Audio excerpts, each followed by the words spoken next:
Hello friends, welcome to Rishi's kitchen. तो आज मैंने बनाया रामनवमी स्पेशल प्रभु श्री रामचंद्र के स्वागत के लिए पानकम ड्रिंक, जो स्पेशली रामनवमी के दिन बनाया जाता है। घर में मिलते इंग्रेडिएंट से इजीली बनकर तैयार होता है।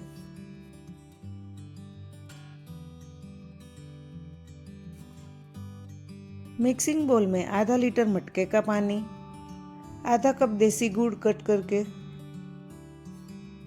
मिक्स करेंगे।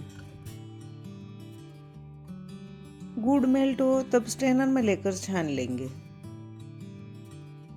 1 टीस्पून इलायची पाउडर, 7 से 8 केसर के धागे, 1/4 टीस्पून नमक, 1/4 टीस्पून काली मिर्च पाउडर, 1 टेबलस्पून अदरक का रस, 2 टेबलस्पून नींबू का रस, थोड़े तुलसी के पत्ते ऐड करके मिक्स करेंगे।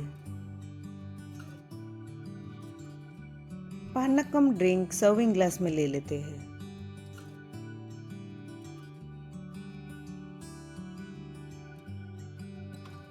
प्रभु श्री रामचंद्र के लिए पानकम तैयार है, तो बोलिए जय सिया राम।